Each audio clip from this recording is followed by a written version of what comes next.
Welcome to Season 4 of Soccer Over Gotham, an NWSL podcast covering New Jersey, New York, Gotham FC, hosted by Ruby Pinto and produced by Gary Gibson. Welcome to episode 105 of Soccer Over Gotham, Playing with Pride edition. We have a great show for all of you. Gary, what do we have in this episode? We do have a lot of pride in this episode. Legend of the sport and episode 100 guest, Sinead Farrelly, announced her retirement. We'll talk about her impact on the sport. We know who we're playing in the Concacaf Champions Cup and when. So we'll talk about this exciting group as Gotham avoids all the NWSL teams. Gotham is winning all types of league awards. We have 2 Gotham players, the NWSL Team of the Month, and it isn't Hero of the Month, Ellis Stevens. So we'll share our disappointment about that. Plus, Ann Katrin wins Save of the Week and Rose wins Goal of the Week. We will share our duh. It was a heck of a performance for both of them. And Gotham FC's Pride event was also excellent. And the game wasn't that bad either. We'll discuss the shining stars and highlight the unsung heroes on the day. We have some really fun stats on this show, so stick around for that. And then lastly, we will look forward to racing Louisville, a team Gotham has only beaten one time in 9 matches. So what is it going to take for Gotham to get a win? Let's find out. But first, Ruby, how are you? I'm doing great. I feel like now that the weather is like nicer, I'm in like a better mood lately. I love taking the dogs out now because it's not cold. I think that's the worst part of winter, honestly, just taking the dogs out to pee. Mm-hmm. So, Yeah. all right, that was my rant. How are you, Gary? I'm good. Had a heck of a weekend. So Gotham won, the Liberty won twice. My girlfriend's roller derby won 3 times on their tournament. So I Ooh, won the weekend. wow, that's awesome. Winning. All Yeah, you do is win, win, that's win. true. That is true. I did some public speaking today, so I'm really tired of talking. So we'll get through this. And then shout out to Chicago, 35K in attendance at Wrigley Wow. Field. Incredible. Wow, Incredible. wow. That is awesome. Over 35K people in one place to watch women's soccer is incredible. Just a few years ago, we know that that was not happening. So the game is growing exponentially so fast, and I really love to see it. At the Gotham game, there was a pretty good crowd as well. I think a little over 11K. That's Hmm. pretty good. That's pretty awesome. I mean, last year Gotham averaged about 4 to 5K per game, so it's great. Yeah, it was awesome. And obviously, the game last weekend with Gotham, the Pride celebration was amazing. It was just a lovely, lovely day. And Sue Bird was in attendance. Mhm. Shout out to Cloud9. They always have these really, really interesting tifos, and the one they put up this weekend was amazing. It says, "I am what I am, and what I am needs no excuses," which is a banger of a song. It was incredible. That tifo again, they're always coming through with the great tifos at Cloud9. I really loved it and loved the design, loved the message. Everything about it was amazing. I bang my own drum. Some think it's noise, but I think it's pretty. That is a great song. Anyway, let's move over to the podcast. So I say probably, within an hour of us dropping this episode, we will cross the 20K download mark, which I'm excited about. And that's pretty crazy for a yes, niche, not so niche podcast. It's definitely niche. Definitely niche. Yeah, definitely. And I think that's also due to like the women's sports growing so much. So Mhm. yeah, whoever's listening for the first time, thank you. Stick around. Whoever's been with us since day one, thank you so much. And keep sticking around with us. So yeah, that's how we roll. Thank you guys. It's crazy the spot we are right now with the growth of women's sports, and then all these male commentators are trying to make their way over and not being Yep. respectful. It's craziness. Yeah. So coming up on the podcast, I'll be interviewing Ellie Jean hopefully tomorrow, and it'll be on our next week's podcast. And then I am back in line to interview Jenna Neiswanger. So hopefully that is coming very soon as well. But follow us on Twitter. It is almost time for the mid-season awards show. So this season, more than any season that we've covered this team, it is impossible for one person to put together. So we're going to do this at Twitter Space. Hopefully, Jenna, I, and the rest of us will see how it works out. But we'll do it next week early on. So look forward to that. Follow us on Twitter. Watch our socials for the details. Yes, go follow us on Twitter. Go vote when the polls are up. Also, go follow us on Instagram and Threads. Uh, we also have cool videos on Instagram, so go check them out. All right, now on to some sad news. Sinead Farrelly announced her retirement. She retired from soccer due to post concussive syndrome. She says she is fulfilled and at peace. It really sucks that it had to be this way for her, but she went out, I guess, with a bang. Not a pun intended, but Mm. like, it's amazing how she came back to soccer and, she won a championship and she was able to like heal through this journey with Gotham. So I really like that. Um Hopefully she's okay and she's doing better and let's see what's next for her. Obviously, it's one of the greatest sports stories of all time. And Ruby, like we had a front row seat to that. And just how lucky are we to experience that firsthand? Exactly, that's true. It's just incredible. I mean, she turned her personal tragedy into something really good, and we're all better for it. And everything that has happened to this sport stems from her bravery. And she took a huge Mhm. risk in coming forward. And given the circumstances, and it didn't yield results right away, but we're all again in a better place because of her. Her legacy in this sport is just turning tragedy to triumph. Yeah. Thank you, Sinead. I feel just personally truly honored that I got to help her tell part of her story. And as I told her, up until this past year, it always felt like people were writing her story for her. And I think this past year, she was able to like grab the pen, write the story that she wanted to write. And the ending of last season for her when Mana is just amazing. What a story. Yeah, it's such an incredible story. Sadly, she has to leave this way, but again, she made the sport better than when she started. She definitely is a legend in the sport. And honestly, I cannot wait what she's going to do next. We're going to be there to support her and follow her and keep following her journey, whatever she does next. Yeah. Thank you, thank you, thank you, Sinead. Let's jump over to some team news. The Concacaf W Champions Cup. We know our group, and it is us, Tigres, Monterrey Femenil, Alajuelense, and then Fraser's Whip Football, which is good because we avoid San Diego, we avoid Portland, and we avoid America. So that's exciting. Ruby, your thoughts on this grouping? I really like this Group A for Gotham.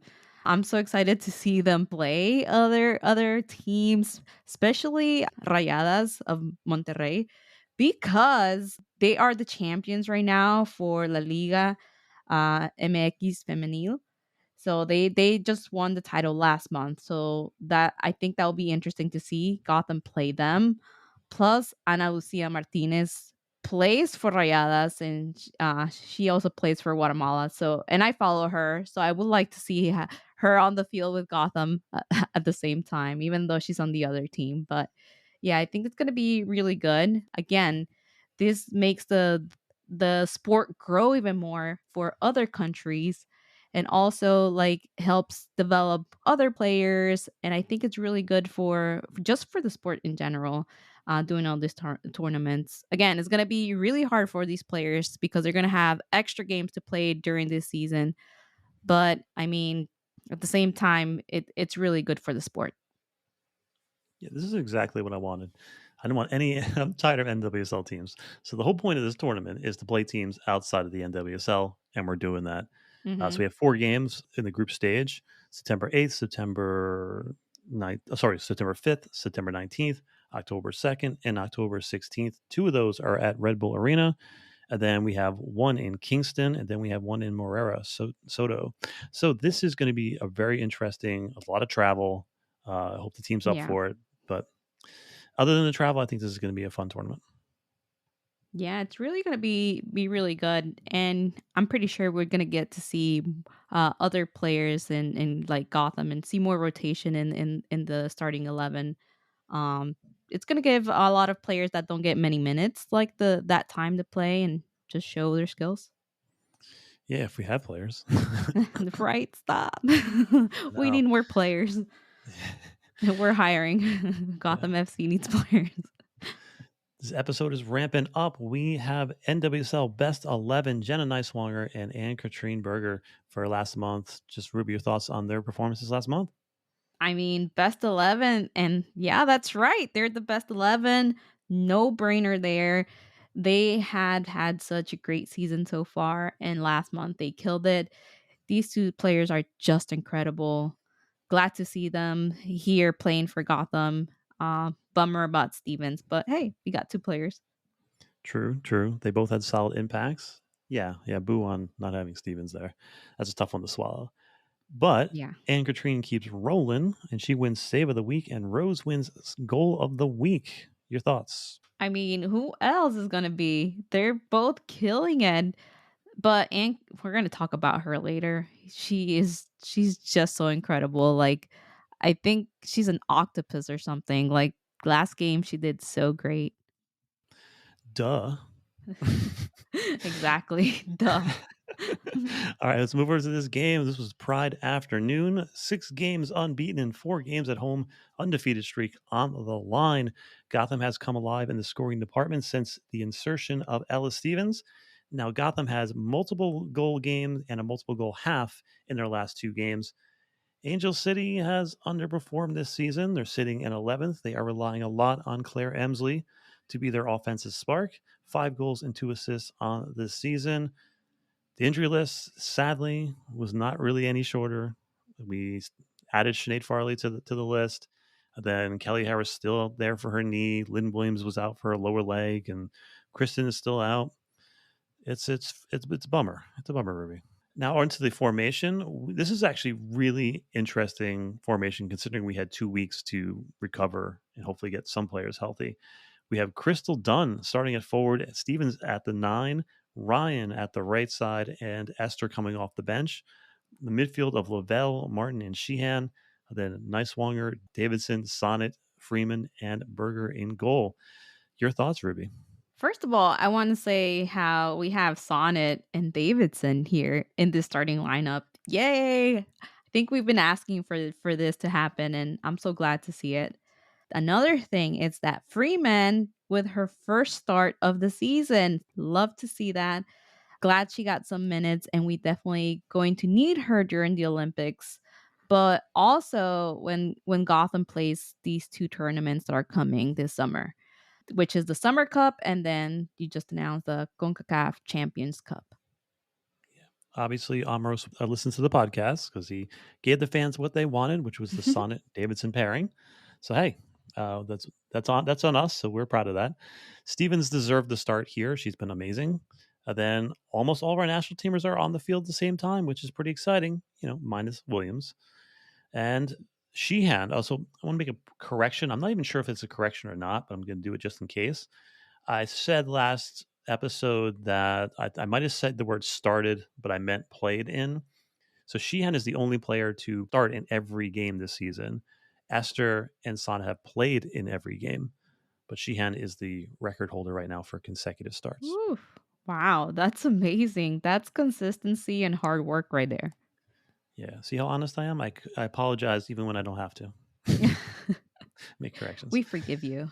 There we go.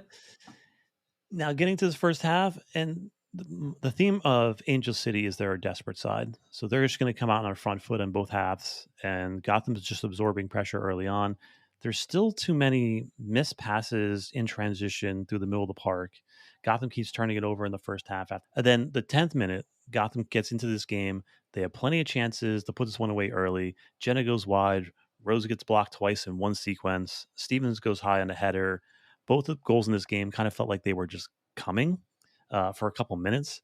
And then Dunn gets her first goal for Gotham on a 1v1 and calmly slots the ball to the far post like she's done it a million times before. Yeah, and I think you're right when you said Angel City is desperate or is Hmm. on the desperate side here, especially because they have not won a game in their past 4 games. Well, including that one. This one is going to be 4 games.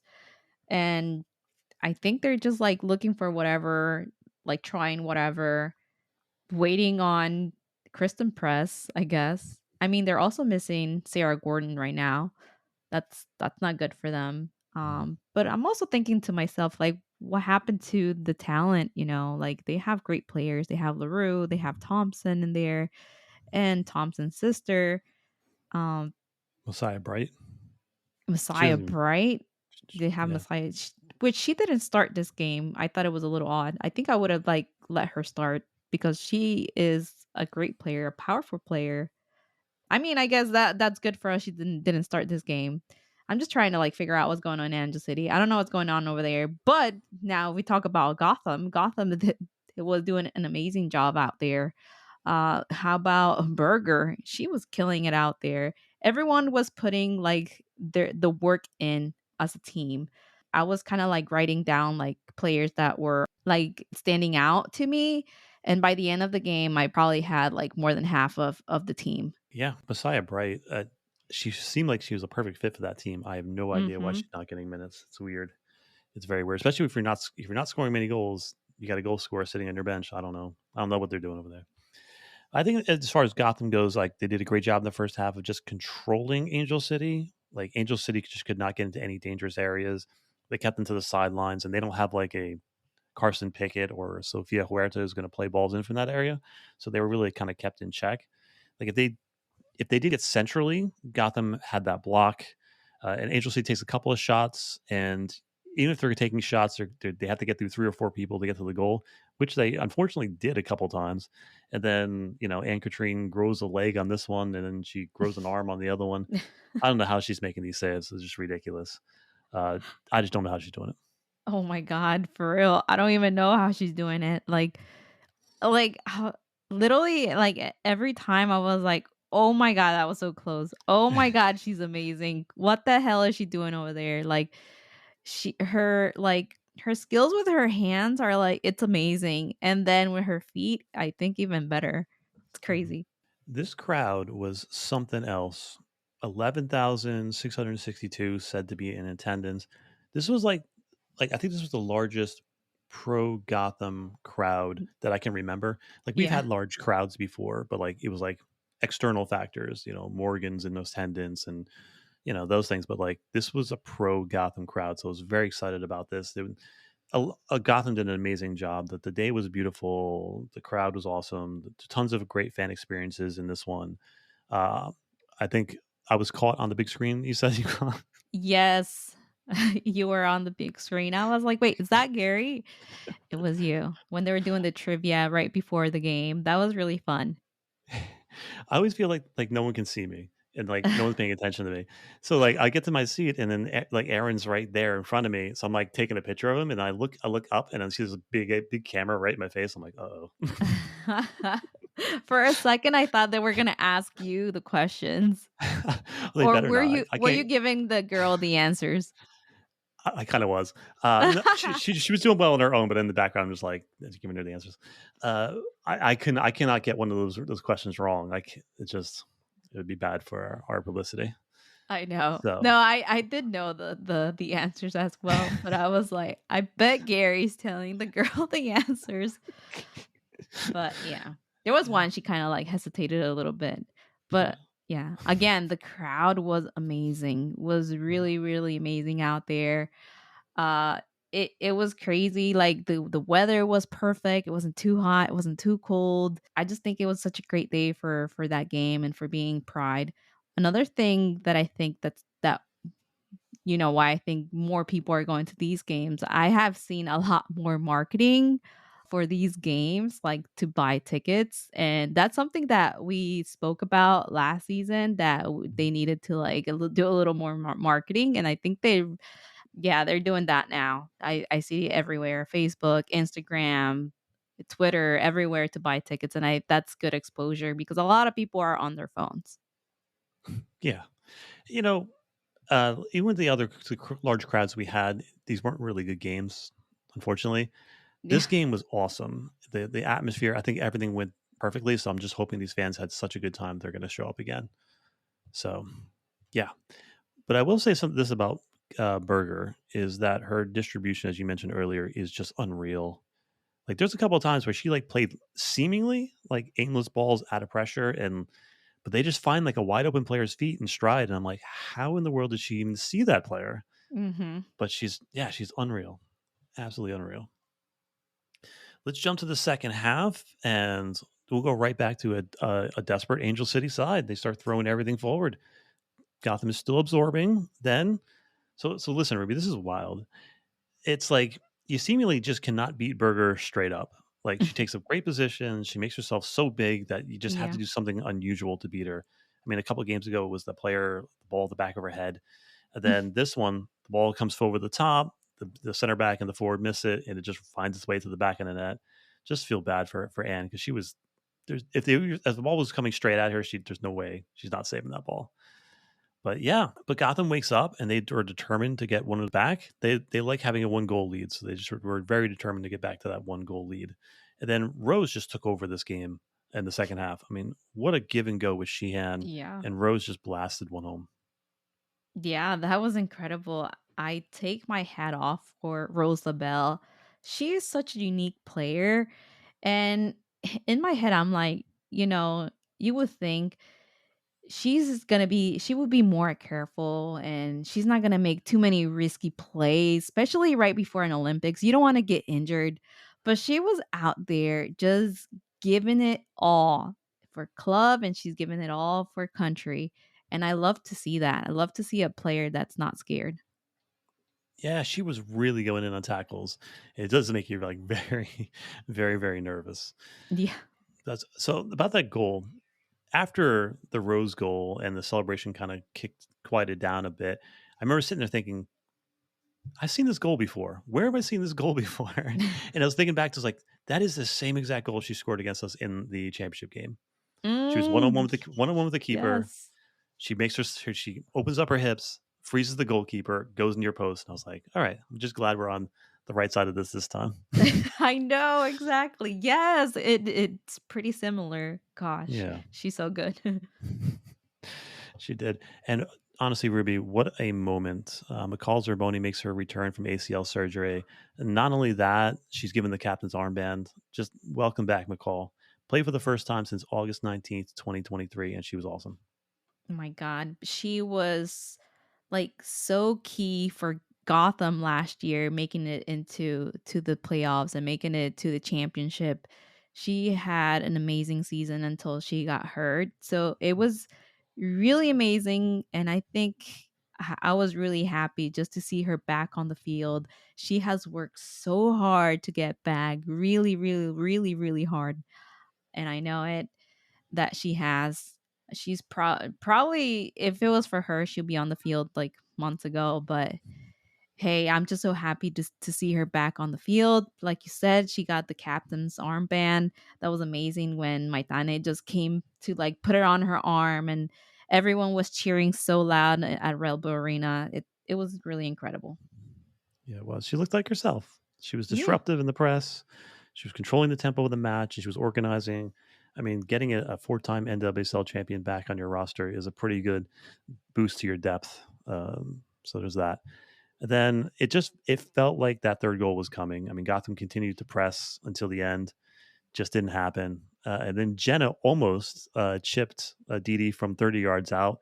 That was going in, and she just got her hand to that. And then Gotham gets the win, 7 games unbeaten. There we are. Woof. Woof. That's amazing. That's so great because, we had a little rough patch in the beginning of the season, not winning in 5 games. That was like such a blow for Gotham and for the fans. But then they just started winning. They started scoring, even though it was just a single like goal. But they were still winning games. They were able to keep the score at 0. Now they're scoring 2 goals per game. It's really good. I feel like the next step would be like a hat trick from like a player or something. Yeah, maybe. And then so we got 3 games in a row, scoring 2 goals. That's not bad. And I noticed she didn't get a goal, but I think Ella's been a perfect fit for this team, and she was Yeah. excellent in this game as well. She got behind Angel City's back line with ease. I mean, she forced them into multiple like last ditch tackles, and you just feel like I don't know, you just feel like goals are coming with her in the nine. Yeah. Yeah, she was really great. But let me tell you about Sheehan. I think Sheehan was doing the work in this game here. And I think that's why she's always starting a game, and she's been starting game after game. She puts in the work.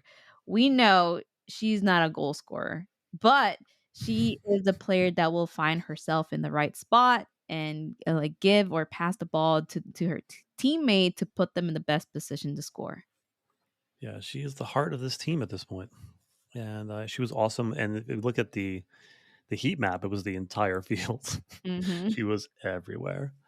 Also, like I know, like the stars showed out for this one. So Rose, Crystal were awesome. Obviously, Anne was amazing, but I think the unsung hero for this game, I'm guessing it was on nobody's radar, but Stengel was amazing in the second half. Definitely. Both sides of the ball.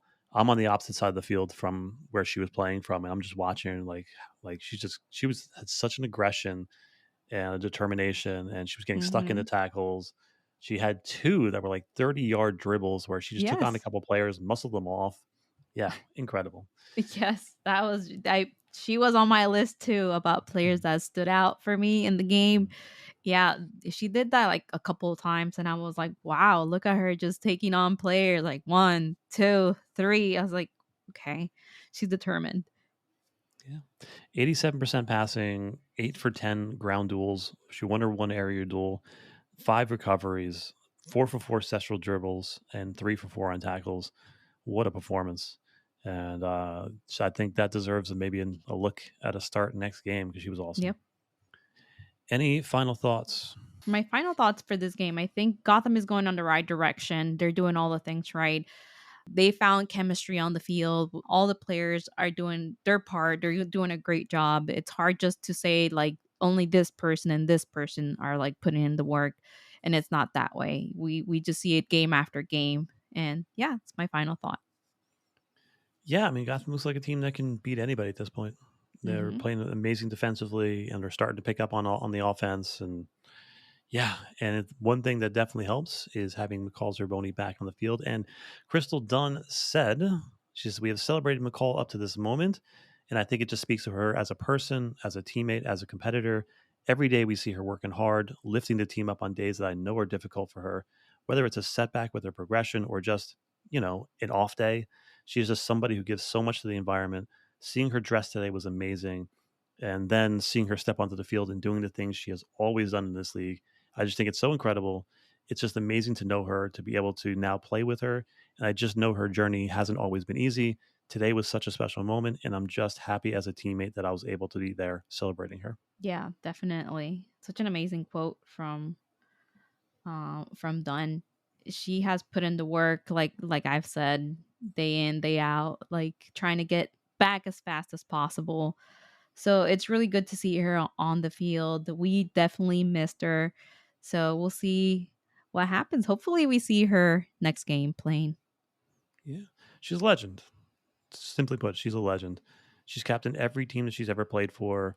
I mean, every quote from other players about her call her a leader and an amazing teammate. She caught some flack for being captain of this club through a very rough, tough season where nothing was going right. Yes. And I felt that was unfair.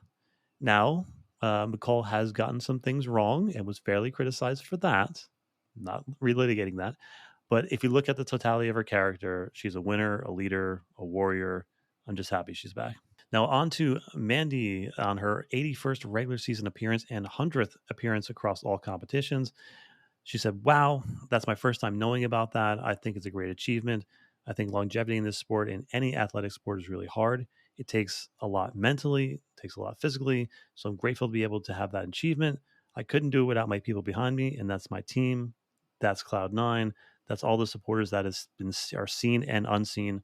I'm just really thankful for this moment. Yeah, and she's right. It takes a lot mentally and physically to stay in a team, to stay like playing and 100 appearances with one club. It's craziness. Mhm. And I feel she will be Gotham forever. And I like to see like players like stay in a club for a long time, like Mandy. I feel like this league could be very unpredictable at times, where we see trades that we do not expect or see coming. So knowing that a player has been with Gotham for so long, it's good to see. It gives them, some sort of like being stable. Yeah, she's the longest tenured player on the club. And how can you not like her? I mean, I love the shout out to Cloud9. Mandy is a special athlete and a person. She was super fun to talk to. We talked to her early on in one of our first player interviews, and she had an amazing game. I mean, she looks good as an outside back. I mean, she's actually very good at getting forward, Hmm. and that was surprising. There's a lot more to her game than we've seen. She put in good service. She was combining with the midfield, and her movement off the ball was pretty good. Considering she's a center back by trade, that's pretty darn good. And again, I'm like you. I hope she never leaves Gotham. I can't think of a player that is more Gotham than her. So, any stats of the game, Ruby? So my stat of the game is 12 shots inside the box and 5 from outside. I think I would like to see more shots from outside the box. I love those shots from outside the box. I think they're, I don't know. That's my opinion. But yeah. What's your stat? We appreciate a good banger on this show. We do. Yes. I think Rose put on an absolute shift in this one. We were talking about that earlier, but the amount of defensive work that she did in this game was impressive. I mean, she had 11 recoveries. That's like Lynn Williams type defensive effort. And yeah, she was aggressive. She was excellent. Yeah, well done, Rose. And this is some fun stats for the show. So we've gone 6 games for Sonnet without a yellow card, which is Ooh. uncharted territory as far as I can recall. I mean, she's been on her best behavior. Goes on it. And then 0, Gotham FC is the only NWSL team that has not committed a high turnover leading to a goal this season, All right. which is good. It's easier to do when you start with a very high line, so you're technically Yeah. not in that area a lot. But when you have a outlet like Ann, who can just bang the ball around and be an extra player on the field, it's hard to turn you over. And then we have the speed to catch up. And then early on in the season, when we did have turnovers, I mean, Miller did a great job of cutting down the Hmm. angles and stuff. And obviously, Ann is a whole nother weapon. And then 1, dating back to the beginning of last season's playoffs, Gotham FC has conceded multiple goals in just one of their last 15 NWSL matches, all competitions. That's insane. Yeah, that's really crazy. Yeah. Defense. And then 14. Angel City is the 14th opponent that Crystal Dunn has scored on in all NWSL competitions, tied for most in league history. Wow. That's crazy. And we're playing Louisville next or this weekend, and she has not scored on Louisville. So hopefully she gets to like get team number 15 there. Whatever I was manifesting later on in the show, it's gone. That's what I'm manifesting now. I'm on the Crystal Dunn train right now. Let's do that. So, player of our hero of the match. Let's get to our player of the match, and it was Berger. Just ran away with it. 74%, Rose Ooh, 22%, Dunn 1%, and Sheehan 3%. Thanks to all the fans who voted. Ruby, do you agree? agree. That's it. That's all. I Yeah, agree. Berger and her go-go gadget limbs, and yeah. So next opponent we got Saturday, June 15th. This is another midday game away at the Enigma that is racing Louisville. So Gotham is now 7 games unbeaten, 2 goals scored in 3 straight games, hardest team to score on in the league. Yet Gotham always seems to have trouble beating Racing, beating them 1 time in 9 matches, 6 draws in that span. And that seems like a theme from Racing. They're just hard to break down, and they're hard to beat. I mean, they're sitting above the line with only 3 wins and only losing twice. So 6 draws. That's pretty crazy. Led by Savannah DeMello, someone we know very well, 5 goals and an assist. Your thoughts on this matchup, Ruby? So this is the second time Gotham plays Louisville this season. And I think the Gotham they played in the first game was a very different Gotham than they are now. Like I said, this team has found their chemistry on the field, so I don't really, I don't really see Louisville winning or getting a tide from this game. I think this will be another game where Amaros will probably like give other players some minutes. Maybe we'll see more of Sorboni, Bell. and Hyatt. Yeah, I mean, given Gotham's current form and trajectory, I think this should be a win. I think Gotham Killer, another mystery roster player, Killer Canoe, Gotham Killer Canoe, has not been getting minutes lately, so that helps. I mean, Lunt always seems to give up one error per game, and she gave up that one error that caused us to tie them last time, very late in the game. And yeah, so obviously the key is bottling up the mellow. If Gotham does that, it should be pretty smooth sailing. So, what are we manifesting this week? So since we were talking about done and you're gonna manifest that as well, I guess we're just gonna put forces together and I'm gonna manifest that done scores against Louisville. I think that will be pretty awesome. And I guess I'm gonna be a little greedy and also manifest a hat trick for a player. Doesn't matter who, just a Gotham player.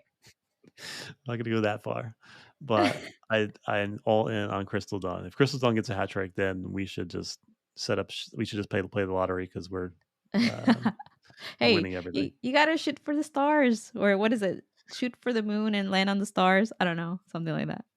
Yeah, something like that. Any random thoughts before we go? Yes. So this weekend, my wife and I did something crazy. Well, not too crazy, but we just like out of the blue, not really planned. We were like looking at, we're online looking at flights, and she's like, "How about if we go to Bolivia?" And I was like, "Sure, if you find something cheap, we'll go." I didn't think there was gonna be something cheap. But hey, we found cheap tickets to go to Bolivia at the end of the summer. So I was just checking the calendar today and I was like, "Oh crap, I'm going to miss like 3 games during this Ooh, season." So I'm going to have to find a way to watch NWSL internationally in Bolivia. I was thinking maybe NWSL Plus will work over there, or I mean, if not, I'll just do like VPN and I know. watch it we that got way. we got fans from all over the world. Somebody message us and tell us how you're watching NWSL in Bolivia. Please tell me before August. All right, I'm gonna tell a little quick a personal story. I'll tell you how only I only know LGBTQIA people. What? uh, so this is When did you realize this? I'll tell you how I realized this. I grew up in one of the richest towns and one of the richest counties in the country, and I grew up poor. So, and my house life was crazy. So, like, it was hard for me to make friends because, like, all of my friends were like lawyers and doctors' kids, like my peers. So like I couldn't compete with them. I couldn't go out and do stuff when I didn't have any money. And then the second thing is my house life was so crazy. So I never had like that good excuse for like why people couldn't come to my house. Mhm. Like I was like, there's construction going on. Sorry, it's just unsafe. Can't come to my house. Oh my So god. my Okay, entire what else did you say? What else? What how my entire like growing up was like my best friend Dave and my Mhm. brother. So that was my whole like social circle growing up. Yeah. And then I this is growing up in the '90s. So like LGBTQ plus IA people are just where they weren't very front and center, right? Yeah. You'd see like the only interaction with them was like books that I read or like TV, and like the Yeah. representations weren't always the best.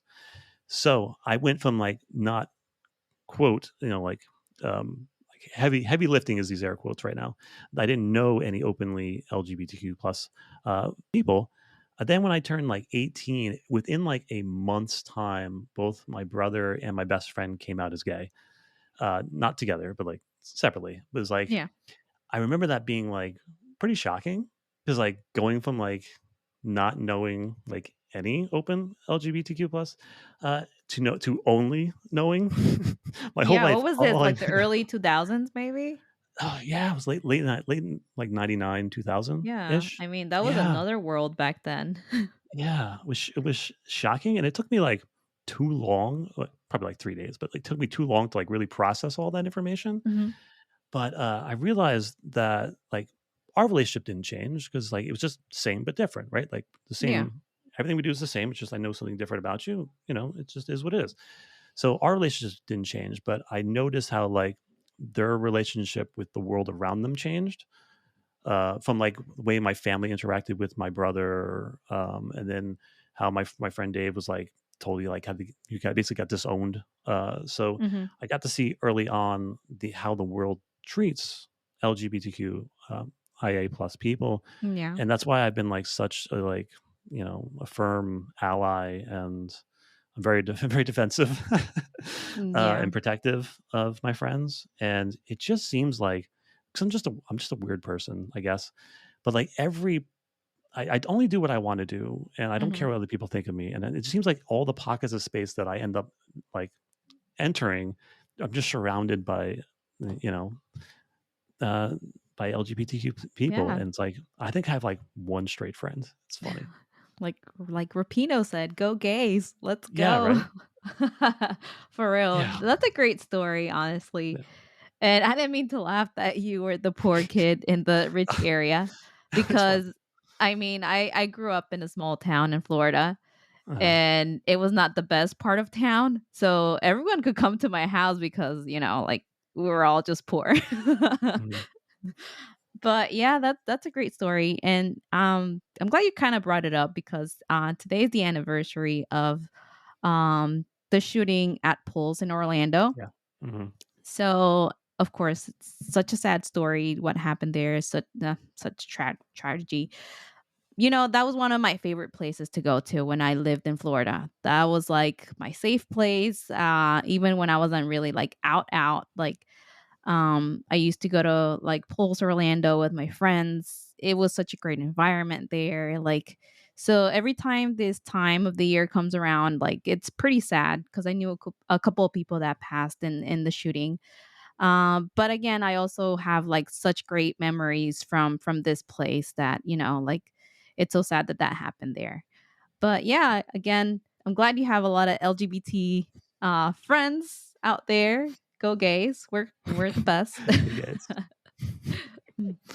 Yeah. And next week I'll tell the story about a guy who was like 74 who came out to me, and Mhm. I was the first person he came out to, which is pretty crazy. So I'll Yeah. tell that story next week. I think I'm the only person in like my family that's kind of like openly out. Mhm. And there was like my grandma's brother. Everyone like he never married or had kids or whatever. So it was always like, the rumor like everybody kind of knew but it was not official that he was gay. Mhm. So he never got to come out. So I think that was a little sad. And I try to live, my most authentic self as Mhm. much as I can because like you were saying back like early 2000s and the 90s whatever, like it was such a different world to come out and be gay. I see this new generation and it's so great to see them just be who they are. And Yeah, sometimes I feel a little jealous because I wish I would have come out a little earlier, but it's great to see that society is changing. it is. It is. It's a change. It's changing for the better. I know sometimes it doesn't feel like that, but I know sometimes it's it feels getting like better. we're going backwards, but Yeah. I feel like more people are more accepting now. Yeah. So to everybody out there, we see you and we hear you and we love you. So we will see you next week, hopefully with Ellie Jean on the episode, which should be a lot of fun. So we will talk to you soon. Ruby, ready for this weekend's game? I'm ready. Are you ready? I'm ready. Let's go. Let's go.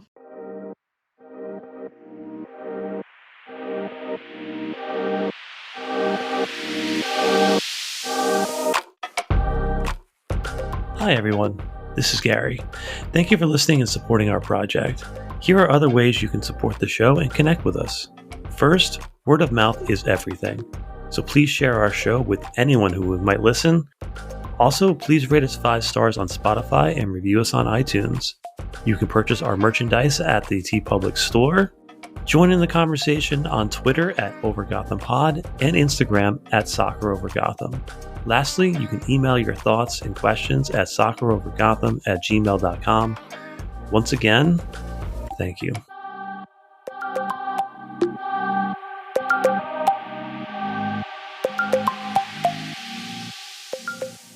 Hold on a second. See my cat knocking shit over. Can you get down? Get down. You got a bed right there. Go bother your mother. Okay.